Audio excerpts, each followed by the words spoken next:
হিন্দী পদ্ধতি চেনেললৈ আটাইকে স্বাগতম জনাই আজিৰ বিষয়বস্তুৰ মাজলৈ সোমাই আহিছো। আজিৰ বিষয়বস্তুটো লৈ আনিছো হিন্দীৰ ব্যঞ্জন বৰ্ণমালাখন কফলাখন। অসমীয়াত আমাৰ যেনেকৈ ব্যঞ্জন বৰ্ণখন আছে কফলাখন, সেইখন হিন্দীৰ ব্যঞ্জন বৰ্ণখন। বৰ্ণকেইটা হৈছে এনে ধৰণৰ, তোমালোকে চাই যাবা। ক, খ, গ, ঘ, ঙ, চ, ছ, জ, ঝ, ন, ত, ঠ, ড, ধ, ন, ত, থ, দ, ধ, ন, প, ফ, ব, ভ, ম, য়, ৰ, ল, ৱ, স, ছ, ছ, হ, ক্ষ, ত্ৰ, জ্ঞ, স্ৰ, ৰ, ৰ।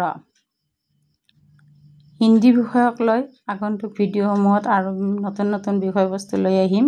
তোমালোকে জড়িত হৈ থাকিলে তাৰ লাভ উঠাব পাৰিবা। সেয়েহে ছাবস্ক্ৰাইব কৰি ল'বলৈ নাপাহৰিবা। ধন্যবাদ।